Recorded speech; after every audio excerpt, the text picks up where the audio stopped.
lihat dalam waktu dekat dan sangat sangat punya peluang baik, ya tentu makan bergizi gratis. Betul, ya. Berapa sebetulnya nilai ekonomi yang bisa kita save? Itu garda terdepan ahli gizi di lapangan di desa di mana itu bisa itu. Nah itu sudah pernah kami sosialisasikan di Indonesia. Tapi Pak Herio satu saat di coach tenaga ahli gizi Pak. Iya, dilatih ya. Artinya di mentoring gitu ya. Iya. Ada semacam workshop lah, bukan kayak mulai Persagi memainkan peran yang sangat kritikal menurut saya dalam hal itu.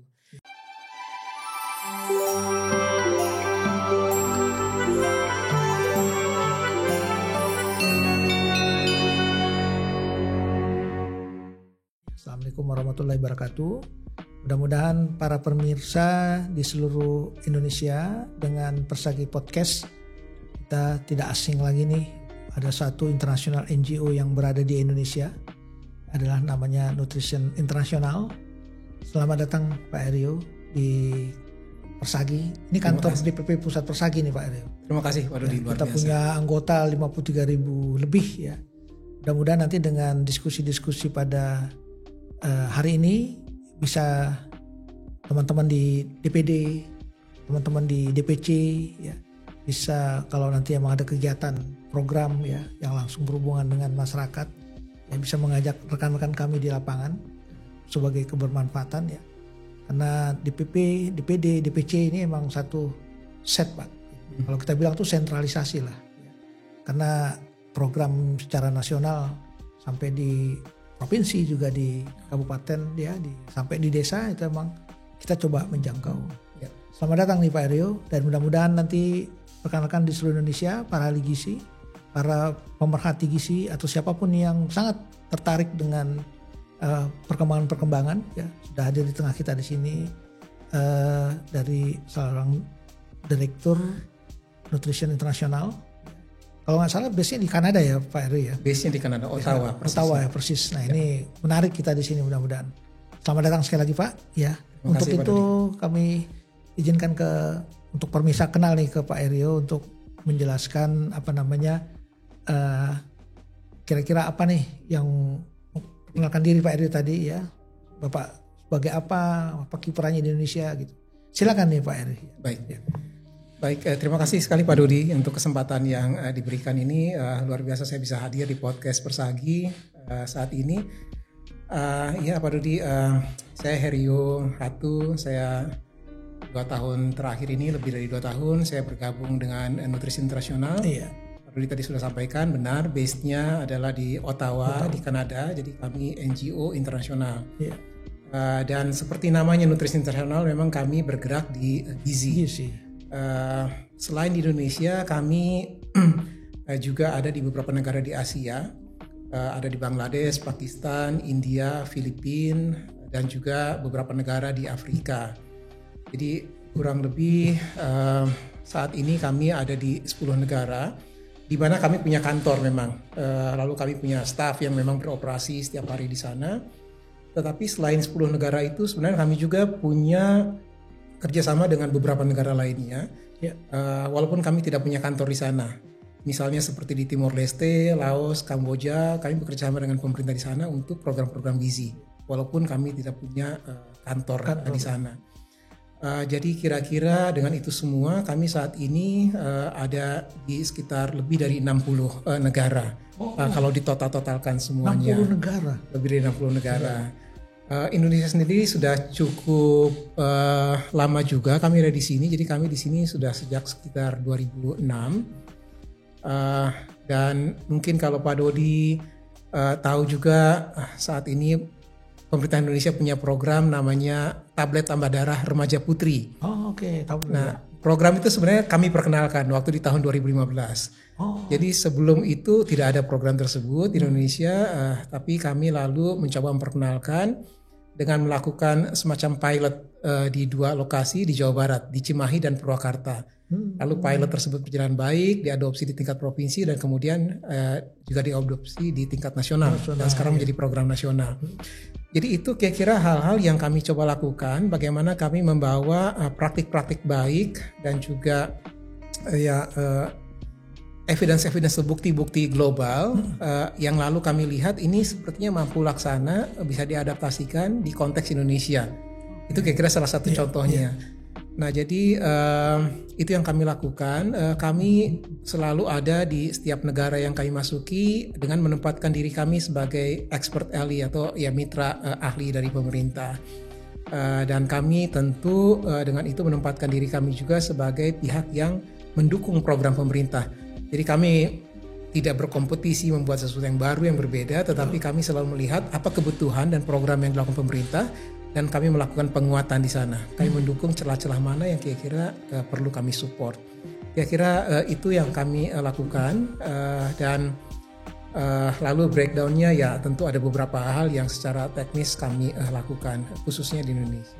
Itu menarik sekali tuh yang 2015 tuh. Saya masih direktur gizi tuh Pak. Oh. Iya. Jadi artinya kira-kira di Indonesia dengan dua pilot itu ya, pilot model atau yang dikembangkan di Cimahi dan Purwakarta. Ya. Oh, secara nasional tuh kan udah menasional sekarang tuh. Sudah nasional sekarang. Ya. Berarti kan artinya yang dan UNICEF juga nambah dengan aksi bergizinya. Aksi bergizi, ya betul. Nah, jadi artinya dari dalam pengembangan itu, karena kita tahu bahwa program anemia ini kan nggak mudah betul ya Pak. Benar Pak Dodi, benar sekali. Dan sampai sekarang ya walaupun kita katakan itu sudah berlangsung cukup lama, tetapi isu anemia masih tetap tinggi di Indonesia, masih tetap jadi permasalahan. Walaupun dalam tanda petik ya kita bisa katakan bahwa bukan cuma kita sendiri juga gitu. Ini kan masalah global juga. Secara global juga anemia masih menjadi isu. Tapi tentu kita tidak bisa mengatakan bahwa ini sebagai sesuatu yang normal karena permasalahan global, lalu kita juga bisa menerima itu sebagai masalah yang biasa. Tentu ini harus kita tetap intervensi dengan baik. Dan ini merupakan salah satu prioritas dari pemerintah juga. Bagaimana kita bisa menekan angka anemia. Bukan hanya pada remaja putri tetapi juga pada ibu hamil. Oh, oke. Iya, kira-kira. Karena kan tablet tambah darah itu sangat sulit untuk diminum. Benar Pak Dodi. Nah itu gimana Nutrisi Internasional tuh bisa merubah, kan itu salah satu edukasi ya. Betul sekali Pak Dodi. Memang ini bukan hanya berbicara tentang hal klinis, teknis, tetapi juga ini terkait juga dengan isu komunikasi, bagaimana kita bisa melakukan edukasi, bagaimana informasi yang teknis pada tataran kebijakan dan sebagainya, tapi lalu bisa diturunkan dalam bahasa-bahasa yang bisa dimengerti oleh masyarakat. Karena pada akhirnya target sasaran kita adalah mereka, masyarakat tersebut. Jadi kita harus bisa menerjemahkan semua hal-hal yang teknis tersebut ke dalam bahasa yang bisa dimengerti oleh masyarakat. Ya. Dan walaupun kita berbicara tentang tablet tambah darah remaja putri, tetapi tentu remaja putri sendiri ada pada lingkungan yang mempengaruhi mereka. Gitu.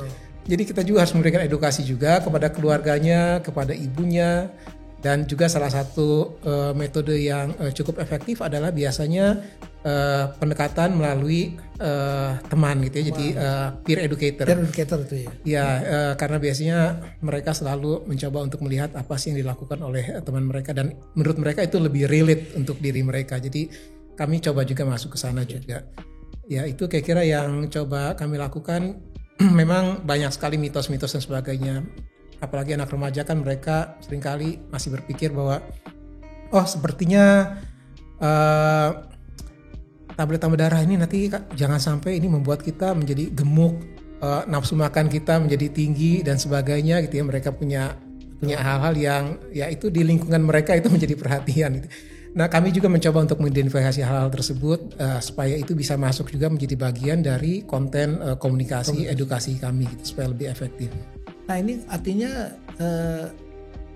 kalau kita lihat base-nya di Ottawa tadi, Nutrisi Internasional tadi itu, berarti itu bagaimana kaitannya dengan NA yang ada di Ottawa di Kanada dengan di Indonesia tadi dengan program ini yang dikembangkan di Indonesia itu? Ya. Bagaimana bisa melihat ini potensi nih, iya kan?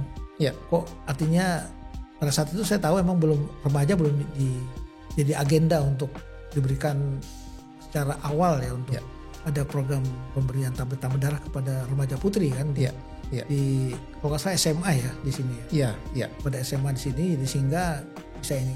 Itu gimana Pak? Yang memulainya itu?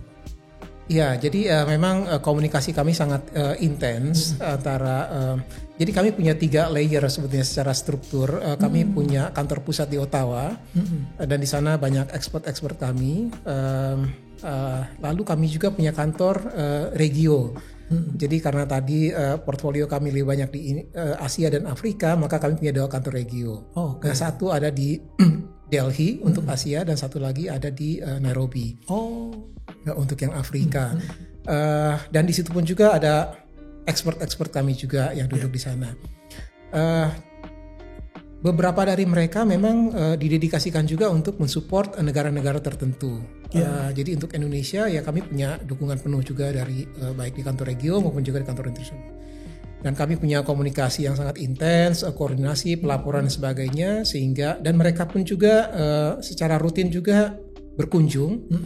Jadi pemahaman, mendapatkan feel-nya gitu ya, benar-benar tahu konteks dan sebagainya itu sangat penting sekali. Betul. Jadi mereka juga kami undang ke sini, datang juga, berinteraksi juga dengan mitra-mitra kami dan sebagainya, melihat apa yang terjadi di lapangan, sehingga apa yang lalu dihasilkan itu bisa cocok dengan konteks Indonesia.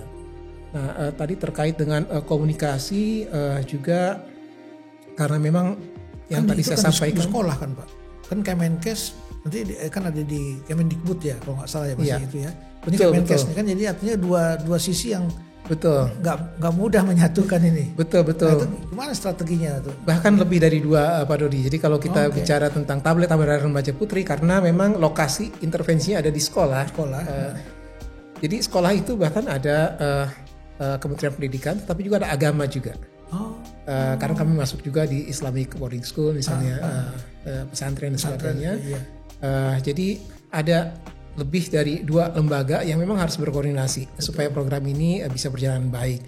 Dan tentu itu bukan hal yang mudah juga gitu ya, karena masing-masing juga punya tupoksi yang sudah padat juga mungkin ya, dan bagaimana ini bisa disatukan. Regulasinya kan juga belum ada itu.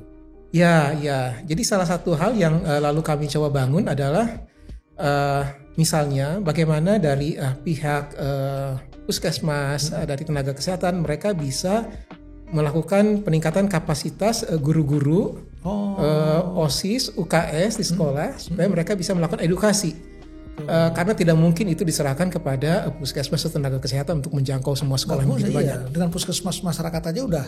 Betul sekali. Benar sekali Pak Dodi. Bagaimana jadi, masuk ke pendidikan ini kan? Benar sekali. Jadi bagaimana supaya kemampuan itu bisa disampaikan, bisa disebarkan sehingga banyak orang bisa melakukan hal tersebut. Edukasi tersebut bisa dimiliki oleh banyak orang, bukan hanya milik dari tenaga kesehatan aja. Nah itu yang coba dilakukan dan tentu itu butuh effort juga yang kembali saya katakan tadi, bagaimana orang yang tidak punya background kesehatan bisa mengerti dan bahkan menyampaikan informasi tersebut kepada orang lain. Nah itu yang kami bantu di sana. Yang kedua juga kembali yang tadi Pak Dodi sudah sampaikan juga bahwa minum tablet itu tidak mudah juga. Tidak semua orang juga mau minum dan sebagainya. Memonitornya juga pun juga tidak mudah. Jadi salah satu hal yang kami lakukan juga dari Nutrisi Nasional adalah kami membangun sistem pencatatan pelaporan.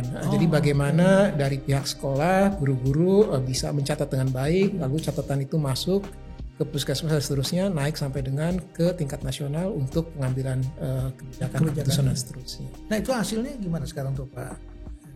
Hasil misalnya itu kan pilot model ya, yang artinya di berapa lama ya untuk dilaksanakan? Itu di tahun 2015 dulu Pak Dodi kurang lebih mungkin waktu itu lalu sekitar setahun gitu ya dilakukan di sana. Lalu kita mulai masuk ke scale up atau replikasi di tingkat provinsi dan juga sampai ke tingkat nasional. Ya memang kembali itu bukan hal yang mudah. Sampai sekarang pun juga kita tidak bisa katakan juga bahwa itu sudah tidak ada masalah lagi sekarang dengan konsumsi tablet remaja putri gitu ya Pak Dodi ya. Ya masih kita suka temukan juga gitu remaja putri yang enggan gitu ya. Bahkan kadang-kadang mereka bercanda, oh ini sepertinya nggak masuk ke mulut nih, masuknya ke saku atau masuknya ke samping ya atau entah kemana-mana gitu ya. Jadi itu memang termasuk ya tantangan yang masih terus harus dilakukan. Kalau kita lihat sebetulnya cuma sederhana saja, itu kan cuma tablet yang sudah siap sebetulnya harus diminum, dan itu pun juga bukan tiap hari. Jadi kalau untuk remaja putri itu cuma seminggu sekali. Minggu sekali ya berarti. Lain dengan ibu hamil yang memang harus mengkonsumsi setiap hari. Remaja putri cuma seminggu sekali. Betul. Tapi itu pun juga masih menjadi tantangan.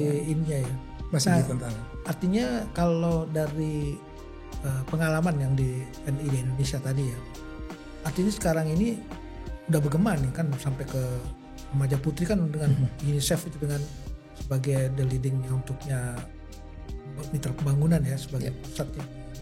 Nah itu artinya ada aksi bergizi tadi itu. NI sudah memulai skala seperti ini. Nah, apakah masih dipertahankan nih program sama NI di seluruh global tadi? Ya, jadi posisi kami saat ini untuk program kesehatan gizi remaja khususnya melalui tablet tambah darah remaja putri ini, kami rasa masih perlu tetap dilakukan, Pak Dodi, karena bagaimanapun juga angka anemia masih juga tinggi juga di situ. Dan yang kedua juga, ya kalau kita bicara tentang siklus keseluruhan dari gizi ya, sebetulnya itu bagian yang sangat itu target kelompok yang sangat penting sekali juga. Konsepsi ya kan, kalau mereka menikah nanti udah itu kan. Tepat sekali Kak. Jadi kalau ya mereka sehat, lalu mereka akan menjadi calon pengantin yang sehat, ibu yang sehat, melahirkan anak yang sehat dan sebagainya. Itu harus dimulai dari kesehatan remaja putri. Kira-kira ada yang lain dari NI dikembangkan di Indonesia Pak Edi? Selain tablet tambah darah tadi ya udah. Yang lain yang kami lakukan juga, kalau tadi untuk tablet tambah darah kami itu kan target grupnya jelas untuk remaja putri. Lalu kami juga ada untuk ibu hamil juga, program tablet tambah darah juga. Dengan MMS ini ikut terlibat juga? Ya, kami terlibat juga dalam MMS dan ini kan kita tahu bersama ini juga baru dimulai program ini, dan saat ini ada di 15 provinsi dan akan segera lalu di scale up di level nasional. Jadi kami juga saat ini sedang dalam komunikasi yang intens juga dengan Kementerian Kesehatan untuk apa yang bisa. Apa posisinya NI di sini dalam MMS ini nanti? Kami sedang melihat kemungkinan untuk kami membawa praktik-praktik baik pengalaman yang kami miliki dan juga termasuk ada beberapa tools, media-media komunikasi dan sebagainya yang memang sudah siap dan kemungkinan itu bisa diadopsi untuk Indonesia. Itu sedang dalam diskusi saat ini. Yang lain juga yang kami lakukan fortifikasi pangan. Fortifikasi pangan. Yang beras tadi itu ya masih. Iya, ini. Kenapa tertarik fortifikasi? Kalau fortifikasi pangan kan targetnya lebih populasi secara umum, karena semua makan. Fortifikasi apa nih yang sekarang NI lagi? Jadi kami terlibat sebetulnya dalam yang dinamakan dengan forum fortifikasi skala besar di Indonesia. Jadi ada forumnya, Pak Dodi, dan di dalam forum itu membahas beberapa komoditas fortifikasi. Ada beras, ada minyak goreng, ada garam, dan tepung terigu. Untuk NI sendiri, kalau dikatakan komoditas mana yang kami paling intens, sebenarnya kami paling intens masuk di komoditas garam dan tepung terigu. Garam itu berarti yang garam ini yang iodium itu atau? Garam beriodium, betul. Tetap di situ. Iodisasi, betul. Jadi mungkin Pak Dodi ikuti juga, ini kan sudah lama sekali program itu, tetapi tetaplah Pak Dodi permasalahan masih ada. Betul. Khususnya untuk industri yang skala kecil ya. Jadi suplai garam untuk Indonesia ini memang kan ada industri dari skala besar sampai dengan industri skala kecil. Dan sekitar kira-kira 25% itu memang industri yang masih skala kecil. Dan itu lokasinya ada di sekitar Jawa Tengah, di Pati. Industri besar itu ya ada juga di Jawa Tengah dan sebagian besar di Jawa Tengah. Jadi ini masih di tahap regulasi ya? Belum atau udah sampai? Kami ada pendampingan teknis juga di lapangan.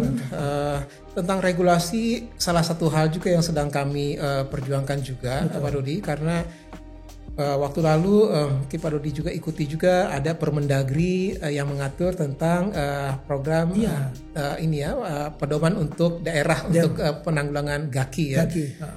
Tetapi itu kemudian sudah tidak ada lagi aturan tersebut dan mulai saat itu sepertinya lalu gerakan itu sudah agak menurun karena daerah tidak punya payung hukum lagi untuk melakukan hal itu, untuk penganggaran dan sebagainya. Jadi secara regulasi kami mencoba untuk masuk juga di situ. Lalu yang kedua juga dari sisi teknis produksi, untuk iodisasi itu membutuhkan kalium iodat, KiO3. Dan itu pun juga sekarang itu sudah langka. Makanya benar. Karena satu-satunya tambang yang kita miliki sudah tidak bisa beroperasi lagi karena sudah memang tidak bisa lagi menghasilkan. Jadi sekarang 100% memang kita harus mengimpor. Dan terkait dengan import ini tentu tidak semua punya kapasitas untuk mengimpor. Termasuk yang industri yang kecil tadi itu, mereka tidak punya kapasitas untuk melakukan importasi karena ada volume dan sebagainya yang harus dipenuhi. Nah di sini peran NI nanti. Jadi kami mencoba juga memfasilitasi hal tersebut. Kalau nggak salah di India ya, yang atau di Nepal ya? Iya benar di India ya banyak kami mendampingi di sana juga. Ya jadi itu untuk garam ya kami mencoba untuk melakukan semacam konsolidasi antara industri yang kecil dengan industri yang besar supaya mungkin industri kecil ini jangan berkompetisi, mereka nggak kuat berkompetisi dengan yang besar. Benar. Mereka mungkin nggak bisa juga untuk bisa memenuhi semua standar-standar karena ada biaya-biaya yang harus dikeluarkan untuk hal itu. Nah, bagaimana kalau misalnya mereka bekerja sama dengan industri besar, entah mungkin mereka menjadi pemasok atau packing dan sebagainya, itu yang sedang kami coba. Itu untuk garam Pak Dodi. Jadi lokasinya lebih banyak kami dampingi di Jawa Tengah dan di Jawa Timur. Oh, Jawa Timur. Ya, lebih banyaknya memang sangat intensif di daerah Pati ya, di sana karena banyak sekali industri kecil. Ya. Nah, lalu selain garam juga tepung terigu. Wah, ini lebih. Kalau tepung terigu bisa kita katakan ini dunia yang agak sedikit bertolak belakang ya, karena pemainnya besar-besar. Nggak ada tuh pemain kecil di tepung terigu dan jumlahnya tidak banyak. Jadi relatif lebih mudah Pak Dodi. Jadi ketika regulasi turun lalu ada arahan bahwa ini standar yang harus dipenuhi, mereka relatif lebih bisa memenuhi standar itu. Jadi peran dari kami waktu lalu kami juga terlibat dalam advokasi sehingga terbit SNI untuk tepung terigu dan juga membuat itu menjadi mandatori dan bagaimana kandungan zat besinya itu bisa sesuai dengan apa yang distandarkan oleh WHO. Betul. Kalau yang sebelumnya kan itu mereka sudah berhasil ya? Sudah. Kalau sebelumnya kapan itu tahun? Itu tahun 2020 berarti itu udah sebelum Covid berarti. Sebelum Covid udah. Sebelum Covid. Tapi waktu Covid itu memang ya ada sedikit ini juga ya harapan juga dari pengusaha supaya apakah ada relaksasi dan sebagainya. Betul. Karena kan agak terganggu juga supply dan seterusnya. Jadi itu tapi ya memang challenge itu akhirnya bisa dilalui dan sekarang ya saya katakan bahwa sebetulnya untuk compliance atau kepatuhan terhadap standar dan sebagainya itu sudah dipenuhi oleh semua pengusaha tepung terigu Indonesia. Di fortifikasi tepung terigunya itu apanya yang difortifikasi di situ? Itu karena waktu lalu memang targetnya masih tetap untuk anemia, jadi memang zat besi. Cuma diperbaiki zat besinya aja. Iya, dan zat besi yang sebelumnya itu kan tidak begitu diatur tentang zat besinya apa. Lalu kita coba untuk menyesuaikan zat besi tersebut dengan menggunakan standar yang dianjurkan WHO, ferrous fumarat di situ. Jadi yang daya serapnya bisa lebih baik. Nah itu sudah kami lakukan, masih ada pendampingan yang dilakukan, tapi relatif mungkin untuk tepung terigu ini sudah ya bisa dikatakan berjalan dengan baik lah, mereka sudah bisa berjalan sendiri. Nah hal yang lain yang sekarang sedang kami coba masuki adalah beras. Oh beras. Jadi fortifikasi beras ini yang paling terakhir nih kira-kira karena standarnya sendiri pun juga masih disusun. Betul. Jadi ada dua standar. ADB kan pernah inisiasi pertama itu. Benar sekali Pak Dodi. Jadi sempat waktu lalu, tapi lalu ya berhenti lagi gitu ya. Dan sekarang sepertinya sudah mulai ramai kembali nih jadi bahan diskusi. Setidaknya di kami di forum fortifikasi tersebut. Tapi ada yang kelompok yang koalisi fortifikasi Indonesia nih, itu terkait juga dengan? Ya terkait juga. Mereka terkait juga ya. Jadi kami intens juga memang berkomunikasi dan kami ada di dalam forum tersebut. Jadi bahkan di dalam forum tersebut kami sudah mendiskusikan bukan hanya beras tapi semua komoditas tersebut. Apa saja tantangannya, apa peluang ke depan dan apa yang harus dilakukan. Termasuk salah satunya beras. Jadi untuk beras ini memang saat ini prosesnya sedang dalam penyusunan standar. Siapa yang leadingnya sekarang? Untuk standarnya kemarin ini dikeluarkan oleh Bappenas. Bappenas berarti. Bappenas mereka sudah melakukan standar untuk, tapi baru sampai ke standar untuk kernelnya. Kernelnya. Jadi baru sampai ke butiran untuk pencampurannya saja ke kernelnya. Dan sekarang sedang dalam penyusunan untuk standar pencampurannya. Untuk standar berasnya sendiri. Berarti nanti di Bappenasnya nanti atau ke? Ya, itu pun masih dalam diskusi di Bappenas saat ini. Jadi panjang sekali itu kalau fortifikasi berasnya panjang sekali ceritanya. Tapi ya diskusi terakhir kami ya mudah-mudahan ini bisa diselesaikan dalam sekitar mungkin 2 bulan ke depan. Standar ini selesai.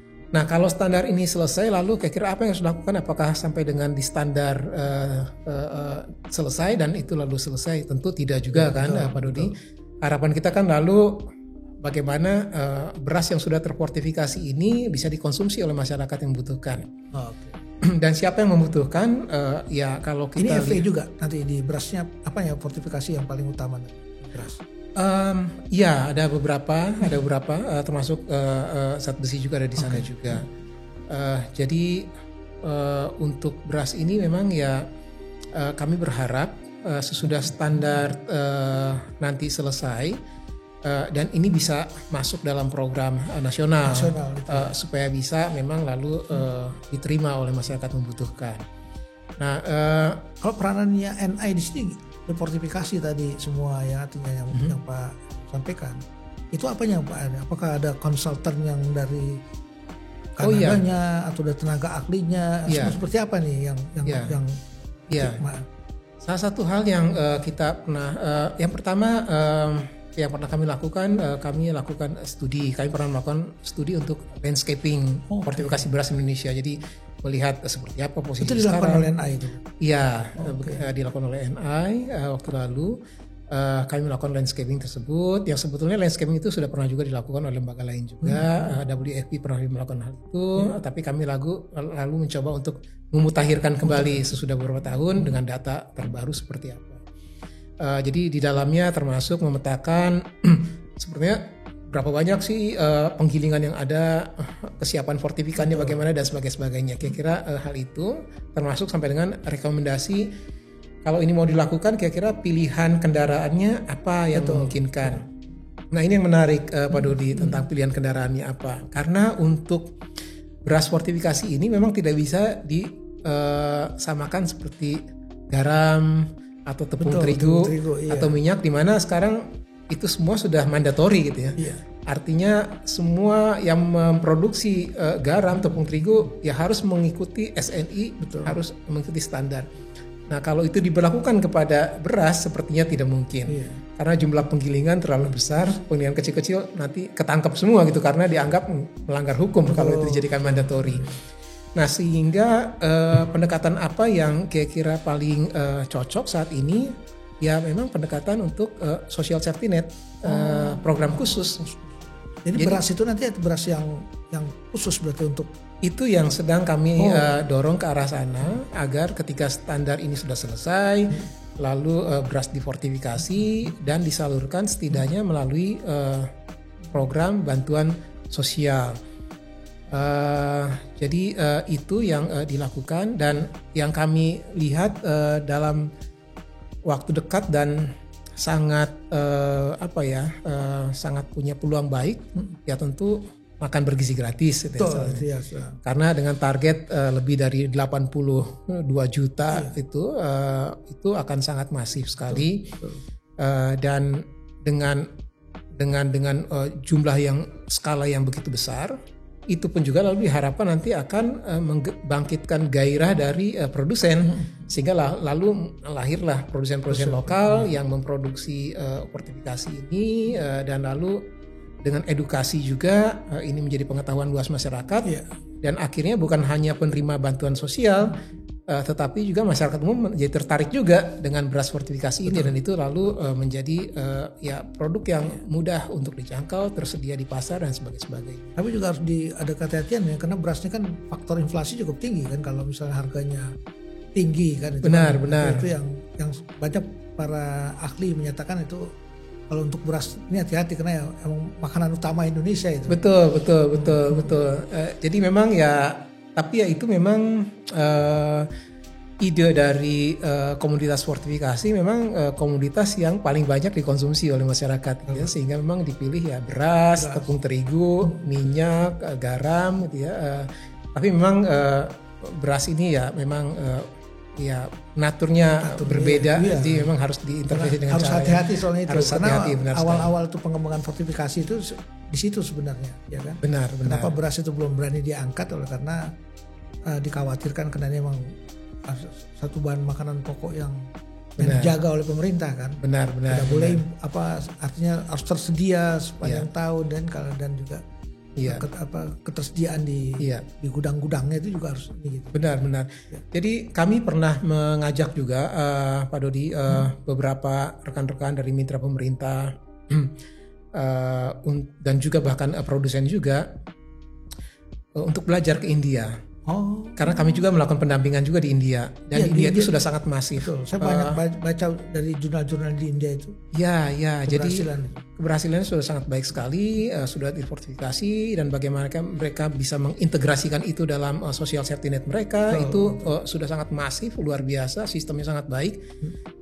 Jadi kami pernah mengajak juga beberapa rekan-rekan di sini dari pemerintah, dari produsen untuk datang lihat supaya memang terbayang wah ini memang sebetulnya bisa dilakukan gitu sebenarnya ya. Iya, bahkan dengan populasi India yang begitu besar ini sebenarnya bisa dilakukan gitu, dan dengan skala yang sudah begitu luas yang masif. Sekarang kalau kita lihat di India hampir tidak ada bedanya harga beras yang difortifikasi dengan beras biasa. Karena di pasar sudah begitu luas sehingga harga juga bisa ditekan. Bisa ditekan di sana. Dan pengalaman India itu ya di sana ya. Benar. Itu dan Pak Dodi yang menarik juga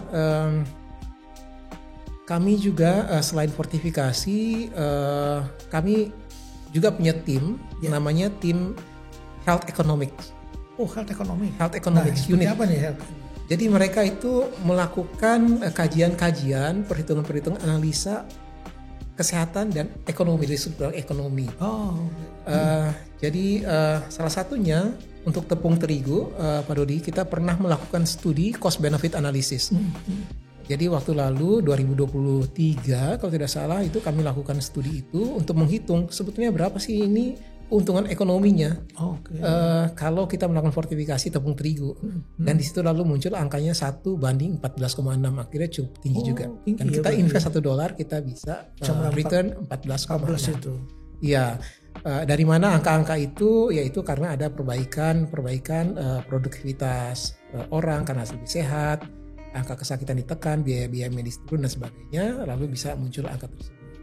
Nah jadi kita melakukan hal itu juga karena seringkali kita harus membawa juga perspektif kesehatan ini tidak hanya di kesehatan tapi kita melihat juga dari sisi ekonomi. Betul. Karena pada akhirnya juga kan kita juga butuh melihat, apalagi sebagai negara ya tentu mungkin sebaiknya saya invest di mana ini untuk ekonomi saya dan sebagainya, mana yang paling baik, mana yang paling menghasilkan sebagainya, sehingga kami coba bawa itu juga ke sisi perspektif ekonomi. Nah di situ kan erat kaitan dengan kemiskinan itu. Benar. Jadi artinya dia punya daya ungkit yang kuat kan, kalau artinya di apakah kuintil 1, kuintil 2, kuintil 3 tadi yang sangat terpapar kan. Betul. Daripada dia memilih makanan-makanan yang enggak bergizi kan. Betul. Dari kita tahu lah banyak makanan bergizi di luaran yang masih ini kan dengan cost benefits tadi. Dia milih bahan yang difortifikasi gitu. Nah ini yang sebenarnya Pak Rio ya Pak. Jadi artinya edukasi itu sangat penting gitu. Advokasi bagaimana fortifikasi ini ya. Jadi. Benar. Nah mudah-mudahan dengan Persagi Podcast ini nih kita bisa rutin nih untuk semua kalangan di dalam ini ya. Jadi sehingga pada saat kita nanti untuk bisa masuk ya. Nah artinya kan ya saya tahu betul nih bagaimana yang namanya international NGO kan, sebuah non governmental kan, artinya mencari gap-gap mana yang pemerintah selama ini udah dimasukin kan, berarti ada gap. Kan di NA ini udah memilih tadi dari mulai tambah darah remaja putri, udah memilih tadi misalnya dengan fortifikasi dari garam, dari tepung terigu, dari minyak segala macam gitu. Nah, kira-kira bagaimana nih ke depan nih NA ini dengan misalnya dengan salah satu dengan organisasi kami lah, Persagi ya misalnya. terus organisasi-organisasi yang punya nih, itu gimana Pak Herio melihatnya itu? Iya, kalau kami dari NI, kami tentu sangat terbuka sekali untuk membangun kerjasama dengan pihak manapun juga, selama memang kita punya irisan yang sama, perhatian untuk perbaikan gizi. Dan kami juga tentu menyadari sekali bahwa kami tidak bisa melakukan semua hal. Pasti ada spesialisasi masing-masing. Karenanya kami juga sangat mencari juga mitra-mitra yang bisa saling mengisi sehingga kita bisa lebih efektif, sehingga kita bisa membuat 2 tambah 2 menjadi 5, tidak lagi menjadi cuma sekedar 4. Jadi itu yang kami selalu lakukan. Jadi kami selalu membuka kemitraan dengan siapapun juga. Kita lihat juga bagaimana ke depan dengan Persagi juga apa yang bisa kita lakukan sama-sama. Beberapa prioritas kami ke depan, kami kemungkinan akan secara lokasi kami akan mungkin tetap masuk di Jawa Barat, Jawa Tengah dan Jawa Timur setidaknya untuk 3 tahun ke depan ini. Itu sebetulnya dengan sumber daya yang saat ini ada. Tetapi kalau kami bisa memobilisasi lagi sumber daya yang lebih banyak, pendanaan. Itu program apa nanti yang kira-kira akan menjadi fokus? Tetap fortifikasi juga? Untuk ke depan kami kelihatannya akan tetap melanjutkan untuk fortifikasi garam, tepung terigu mungkin tetap akan ada juga melihat apakah ini masih terus bisa berjalan sebagainya. Tapi mungkin pendampingan di sana sudah tidak harus terlalu intensif lagi. Tapi untuk beras kami akan coba untuk mungkin membantu supaya ini bisa berjalan lebih cepat, implementasi dari fortifikasi beras yang sekarang sedang disandani ini. Supaya implementasinya juga mungkin bisa segera bisa berjalan dan bisa diakses oleh komunitas. Salah satunya tadi melalui mungkin program-program bantuan sosial. Itu lalu yang berikut juga untuk ibu hamil. Mungkin dengan MMS yang saat ini relatif masih baru, itu juga akan menjadi perhatian juga apakah ada hal-hal yang bisa kami lakukan. Komunikasinya sekarang sedang berjalan dengan Kementerian Kesehatan. Kami akan mencoba juga mungkin untuk mendatangkan beberapa rekan-rekan expert dari headquarter kami juga untuk berdiskusi supaya bisa mempercepat prosesnya, apa yang sebetulnya bisa kita lakukan bersama. Bulan Juli kita punya temu ilmiah nasional. Kalau emang pakar yang bisa datang itu. Baik. Bisa masuk di memberikan semacam coach kira-kira yang mau.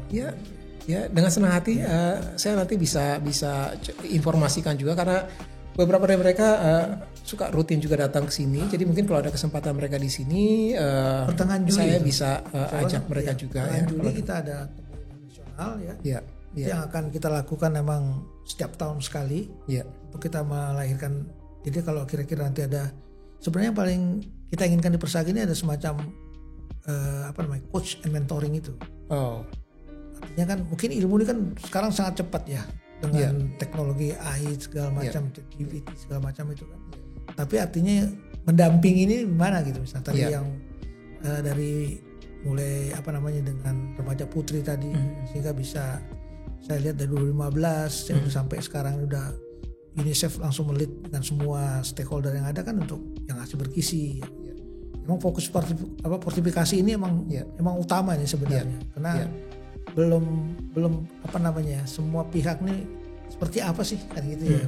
Nah mungkin kalau ada coach sama itu tadi kita bisa seksi di sana, ada orang dari pakar itu bisa berdiskusi lebih lanjut dengan kami ini untuk kita bisa sama-sama ada kelas mentoring atau coach itulah. Ya mungkin kalau plenary kan kadang-kadang cuman semacam knowledge ya, tapi kalau coach yang gini langkah-langkahnya dari tepung terigu, pengalaman di India tadi kok bisa sukses seperti apa.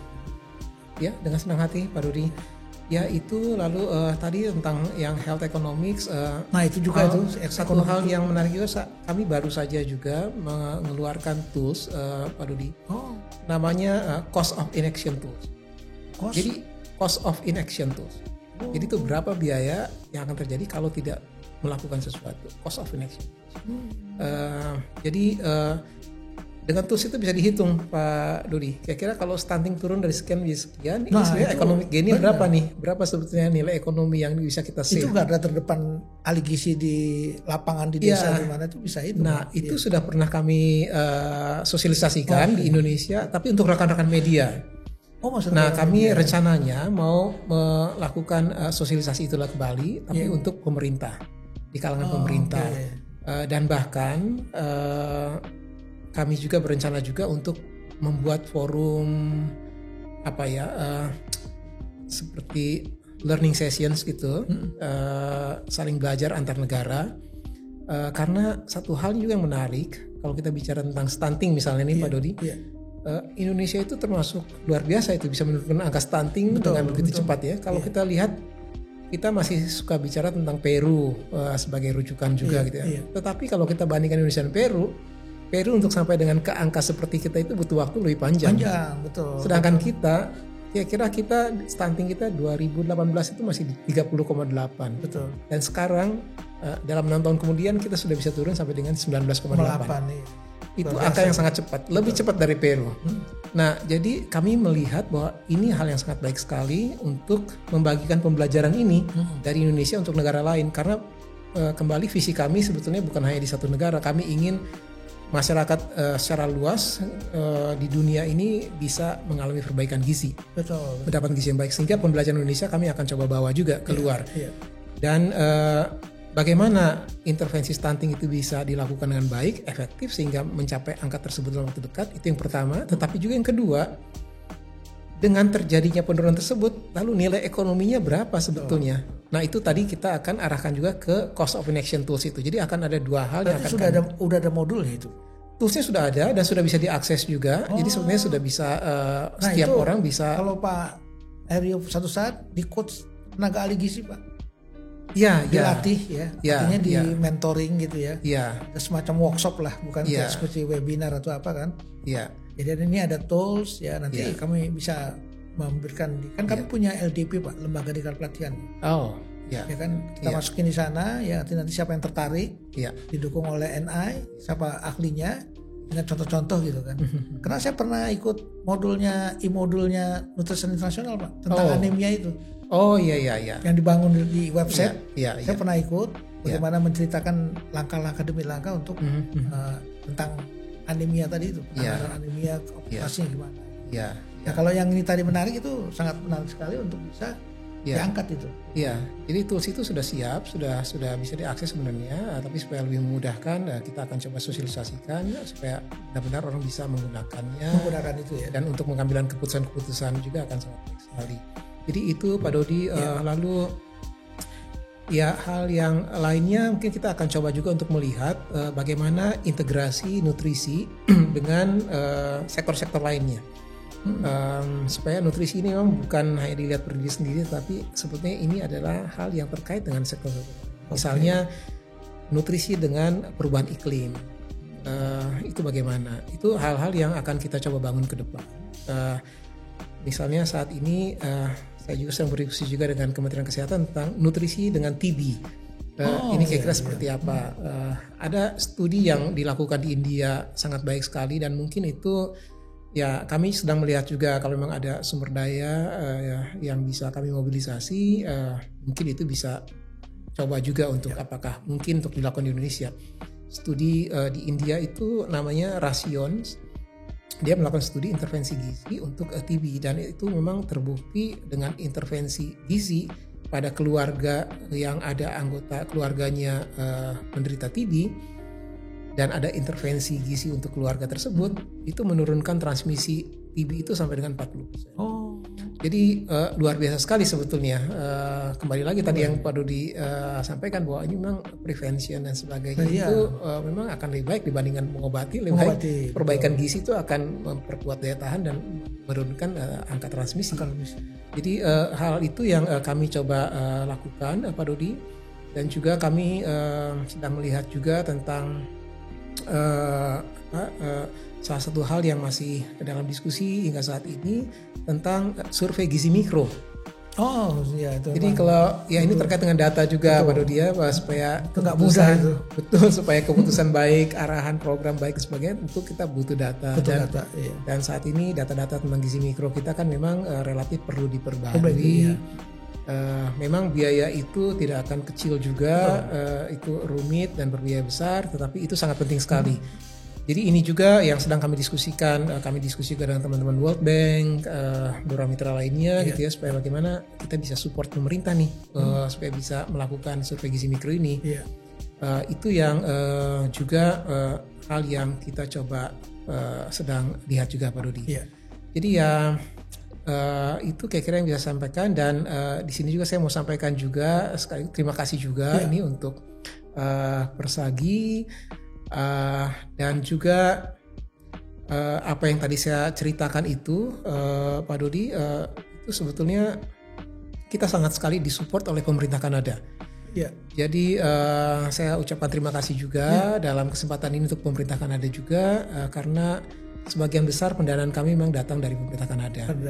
Dan kalau yang sekarang program sedang berjalan di Indonesia, ini bahkan 100% semua didukung oleh pemerintah Kanada. Iya, jadi dan ke depan pun juga mereka punya komitmen yang luar biasa juga untuk tetap mendukung kami. Jadi saya harus sampaikan juga ini bahwa ada dukungan pemerintah Kanada yang sangat luar biasa juga, sehingga ini semua bisa kami lakukan dari presentasi. Luar biasa nih kita diskusi dengan Direktur Nutrisi Internasional ya Pak Aryo. Jadi kalau kita lihat tadi kita mendengar yang disampaikan oleh Pak Aryo tadi ya, jadi artinya pengalaman yang gitu banyak. Jadi kami di DP Persagi ini emang penguatan itu emang ada dua kata kunci sih Pak, di profesinya sama profesional. Jadi profesi di sini emang udah diakui lah di undang-undang kesehatan, ada di Kumham, kita diakui sebagai profesi keberadaannya.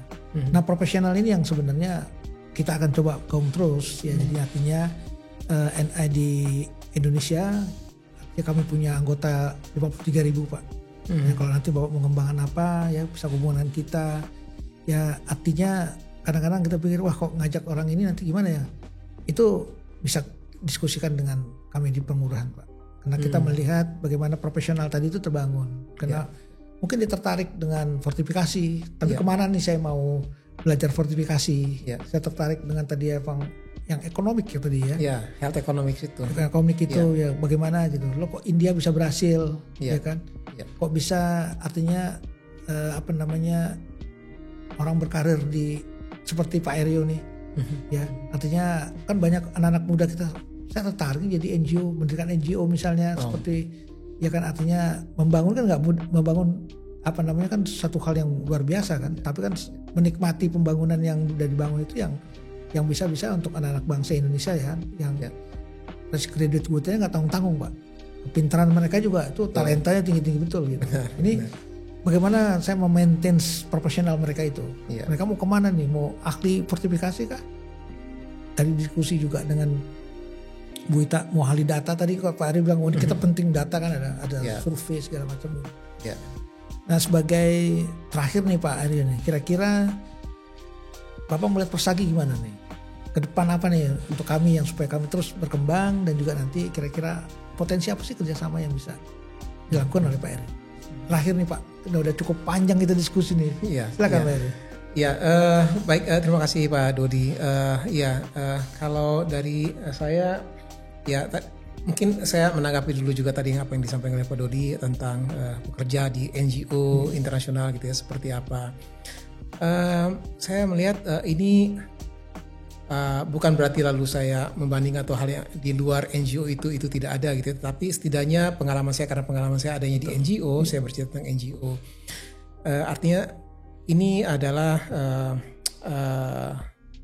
bagian dari apa yang ada gitu ya, dari keseluruhan puzzle yang ada pemerintah dan sebagainya, ada dunia NGO ini. Menurut saya dunia ini yang cukup juga menarik gitu ya, karena kita punya idealisme di situ, kita punya ruang juga yang cukup terbuka, kebebasan untuk berekspresi, kebebasan untuk bisa menuangkan pikiran-pikiran, gagasan-gagasan, dan juga di situ kita bisa berperan juga untuk menjadi mitra pemerintah. Kita juga punya kesempatan juga yang mungkin juga nggak banyak juga dimiliki juga bahkan oleh pemerintah dengan kesibukannya. Kan kita punya ruang yang lebih banyak untuk melihat juga apakah lalu hal ini, kebijakan ini bisa sebetulnya berjalan atau tidak. Betul. Karena kita bergerak di dua level tersebut, baik di level kebijakan, di pemerintah, di pusat, hingga ketemu dengan masyarakat di bawah. Jadi kita bisa melihat dua perspektif tersebut. Itu hal yang sangat menarik. Mengenai lalu apakah ini bisa membangun karir saya ke depan, itu kan anak-anak muda kan selalu bicara tentang karir bagaimana sebagai gitu.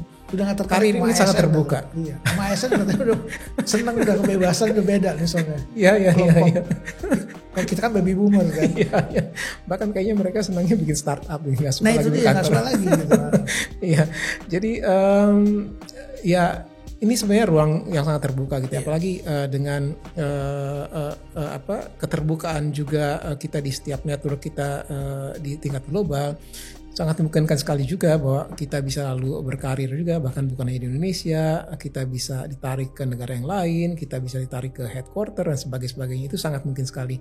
Dan dunia NGO ini berkembang sangat luas sekali. Jadi ruangnya untuk membangun karir, membangun experience, pengalaman sangat luas sekali. Jadi ya menurut saya itu hal yang mungkin bisa menarik. Untuk Persagi ya tentu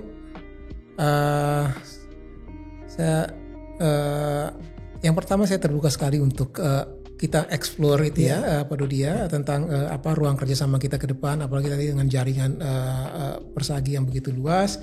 Tentu ini akan kami lihat ini hal yang sangat baik sekali, peluang yang sangat besar sekali. Dan tentu bagaimana peran dari Persagi juga yang tadi kalau Pak Dodi itu dari sebelumnya profesionalisme gitu bagaimana bisa profesional. Menurut saya itu hal yang betul-betul memang harus kita bangun ke depan karena ya bagaimanapun juga ini dunia yang memang membutuhkan profesionalisme yang sangat tinggi gitu ya. Benar. Ini nggak bisa digarap atau dilakukan dengan hal yang biasa-biasa. Menurut saya ini hal yang harus betul-betul didukung dengan profesionalisme yang tinggi. Jadi menurut saya Persagi memainkan peran yang sangat kritikal menurut saya dalam hal itu. Tapi mengenai kerjasama dengan NI dan sebagainya, saya rasa kita mungkin bisa diskusikan itu terpisah dan kita bisa eksplor Pak Dodi ya.